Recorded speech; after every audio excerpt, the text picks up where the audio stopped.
네, 이번 코너는 취재 파일입니다. 관심사가 큰 경제 이슈를 하나 골라 심층적으로 파악해봅니다.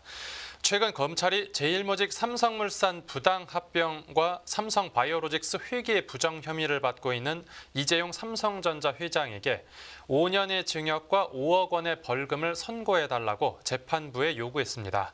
법정에서 과연 어떤 판결이 나올지 관심이 쏠리는 가운데 과거 횡령과 배임을 저지른 재벌 총수들의 경우에 어느 정도 형을 받았었는지 기업금융부 김경림 기자가 정리해드립니다. 네, 안녕하십니까? 안녕하세요.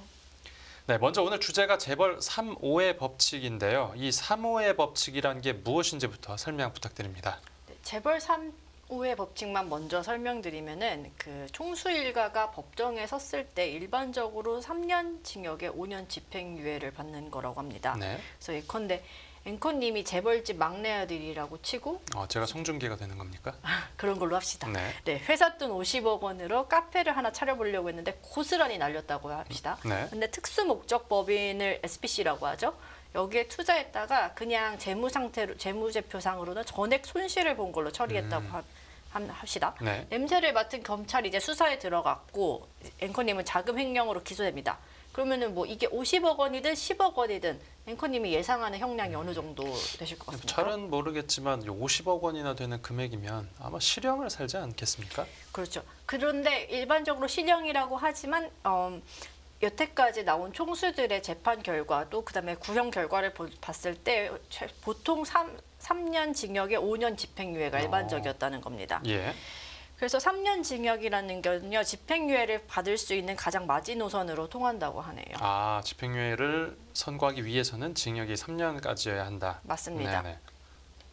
그래서 진보 성향을 띠는 싱크탱크인 경제개혁연구소가 재벌 일가의 유죄 판결에 대해서 실제 형사처벌이 어떻게 이루어졌는지를 조사했는데요. 예. 2011년부터 2021년 5월까지 유죄가 확정된 재벌 총수의 재판은 총 11건, 그중에 70명 중에 56명이 그러니까 총수와 전문 경영인을 포함해서 56명이 유죄가 선고됐다고 합니다. 네. 이 중에 유죄 선고가 된 총수 일가는 총 19명이고 18명이 최소 1년에서 최대 4년의 징역이 확정됐는데요. 네. 이게 실형으로 이어진 경우가 절반에 불과했다고 합니다.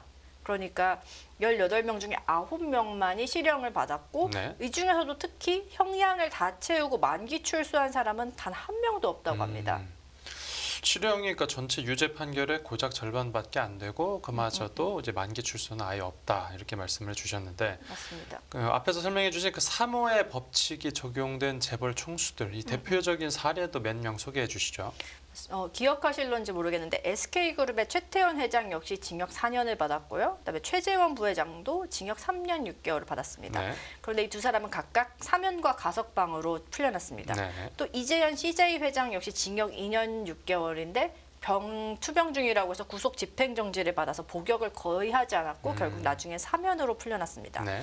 그밖에 이제 고인이 됐는데 신격호 롯데그룹 회장 역시 징역 3년, 신동민 회장도 징역 2년 6개월에 집행유예 4년을 받았습니다. 네. 이 밖에도 뭐 이중근 부영회장, 박찬구 금호석유 회장 등이 재벌 3-5의 법칙에 따라서 수혜를 입었다고 볼 수 있습니다. 네네.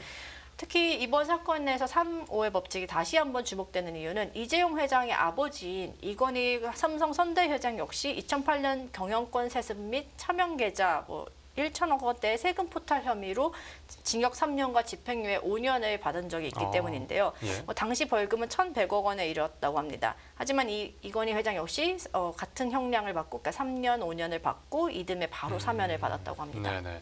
그러니까 재벌 3호의 법칙이 적용된 사례들을 이제 살펴봤고요. 그런데 검찰이 이재용 회장에게는 이제 징역 3년보다 조금 더 많은 징역 5년 그리고 벌금 5억 원을 구형했죠. 네. 그렇지만 검찰의 구형량이 항상 선고로 이어지는 것은 아닙니다. 네. 일반적으로 자본시장법 위반으로 얻은 이익이 50억 원 이상이면 징역 5년 이상을 구형할 수 있는데요. 네. 그러니까 이번에 검찰이 5형을 구형했다는 거는 그 50억 원 이상이 된다는 거를 입증하지 못했다는 뜻이죠. 최소를 지금 구형을 한 거네요. 맞습니다. 그래서 법 쪽에서는 검찰 측이 이걸 충분히 증명해내기가 조금 어려웠다고 보는 것 같습니다. 그래서 증거만 충분했으면 9년에서 10년까지도 구형할 수 있었다고 하네요. 예. 또 벌금 5억 원 역시 자본시장법 위반으로 인한 이득액이 특정되지 않았을 때, 그러니까 얼마를 이득받는지 알 수 없을 때 선고하는 금액이 벌금 5억 원이라고 합니다. 네네. 특히 다른 피고인들의 구형량도 좀 살펴볼 필요가 있습니다. 네. 같이 피고로 선 사람들이 있죠. 최지성 전 삼성 미래전략실 실장 같은 경우엔 징역 4년과 벌금 5억 원, 네. 장충기 미전실 차장은 징역 3년과 벌금 1억 원이 구형됐습니다. 네네. 그래서 앞서 말씀드렸듯이 징역 3년이 그 집행유예를 요구할 수 있는 마지노선이라는 점에서 검찰의 구형량이 상당히 촘촘하게 되어 있다고 볼 수 있습니다. 즉 내년 선고 확정은 내년 1월 26일인데요. 네. 이때 사법부에서 검찰이 구형한 양보다 최종적으로는 이보다 훨씬 낮게 나올 수 있다는 뜻이죠. 그런 의미에서 이재용 회장을 비롯한 피고인 모두 집행유예를 받을 수 있는 것으로 예상할 수 있습니다. 그러니까 이재용 회장을 포함해서 대부분 3년 넘게 구형이 됐지만 그러니까 실제 법정에서는 집행유예를 위해서 징역 3년 밑으로 나올 거라는 게 관측이 우세하다. 뭐 이렇다는 거죠. 맞습니다. 네. 그렇게 해석할 수 있을 것 네. 같습니다. 뭐 이런 배경에서는 그 이재용 회장이 이미 사실 국정농단으로 한 차례 수감된 적이 있잖아요. 네. 그런 것도 있어서 아무래도 이런 게 참작되지 않았냐. 그리고 또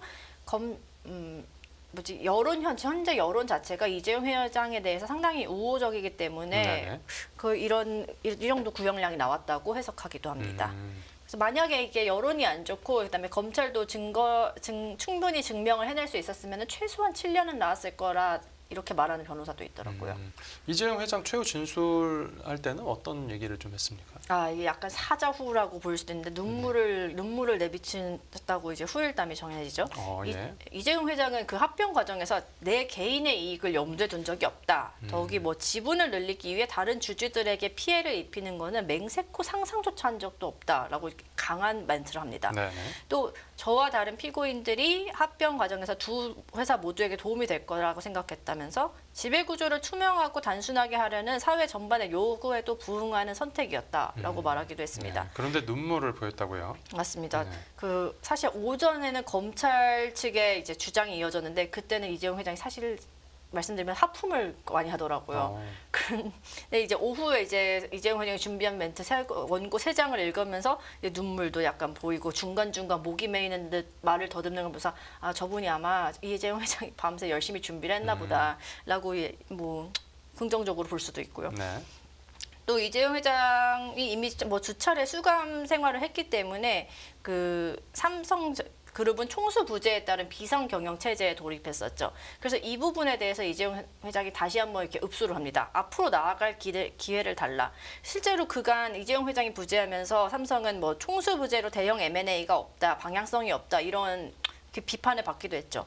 그래서 이재용 회장은 최후 변론에서 기업가로서 지속적으로 회사의 이익을 창출하고 미래를 책임질 젊은 인재에게 더 많은 일자리를 제공하려는 기본적인 책무가 있다. 부디 모든 역량을 온전히 앞으로 나아가는 데만 집중할 수 있도록 기회를 주시길 부탁한다고 호소하기도 했습니다. 네. 또 선대 회장도 거론하면서 이병철 회장님이 창업하고 이건희 회장님이 글로벌 기업으로 키우신 삼성을 초인류 기업으로 도약시켜야 하는 책임과 의무가 있다는 것을 늘 가슴에 새기고 있다라고 언급하기도 했습니다. 네, 뭐 들어보면 그러니까 이재용 회장 입장에서 상당히 좀 억울하다는 건데 이 검찰 측의 생각은 어떻습니까? 뭐 검찰의 요지는 그 삼성그룹이 2015년 경영권 승계를 위해 제일모직의 주가는 의도적으로 띄우고 삼성물산의 주가를 낮췄다는 게 포인트고요. 그 과정에서 이재용 회장이 최종 의사 결정권자임에도 거기에 대해서 이런 결과를 낳았다. 이거에 대해서 책임을 묻는 거죠. 아울러 뭐 삼성바이오로직스와 삼성바이오에피스의 분식회계도 주도하는데 그거를 뭐 묵과했다. 이런 게 이재용 회장에 대해서 구형한 근거입니다. 네. 또 검찰 측 멘트를 직접 인용하자면은 이재용 회장 구형 배경에 대해 범행 행위를 부인하고 있으며 인사권과 최종 의사결정권자다. 그다음에 실질적 이익이 피고인에게 귀속된 점을 고려해 선고하길 바란다라고 말했습니다. 그렇군요. 네. 아울러서 그간 삼성 총수 일가, 그러니까 이건희 회장이 자식들에게 어떻게 지분을 물려줬는지 이 과정에 대해서도 한 차례 더 언급됐는데요. 네. 이게 그 앞서 말씀드린 이건희 회장이 구속됐던 배경입니다. 그 에버랜드 전환 사채 사건 등을 통해서 삼성의 세금 없는 경영권 승계 방식을 경험했다며 삼성은 이 사건에서 공짜 경영권 승계를 시도했고 이를 성공했다고 꼬집었습니다. 공짜 경영권 승계요? 그렇죠. 네네. CB 전환사채를 발행해서 이제 자식들한테 싼 값에 나눠준 다음에 이걸 나중에 주식으로 전환했기 때문에 그게 싸게 지분을 확보할 수 있었던 얘기고요.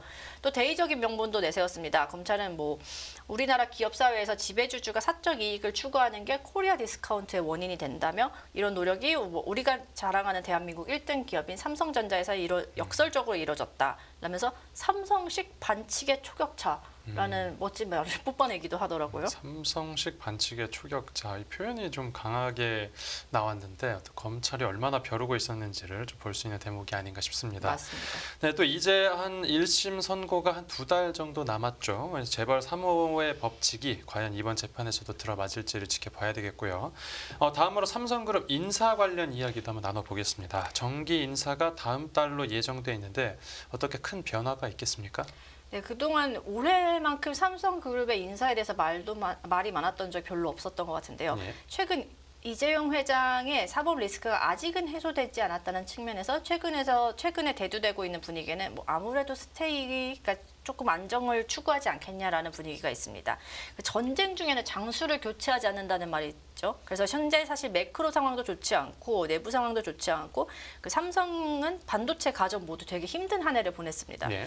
그래서 실적 부진 때문에 대표이사가 교체되냐 마냐 이런 얘기가 정말 최근까지도 있었다가 이제는 아무래도 인사를 대폭하기는 어렵다라는 그런 분위기로 흘러가고 있고요. 네. 아울러 이건희 선대 회장의 인사 철학을 한번 고민해 볼 것 같습니다. 이건희 회장이 생전에 이런 말을 했다고 하는데요. 인사를 급하게 하지 말고 사람의 주기를 보고 해라.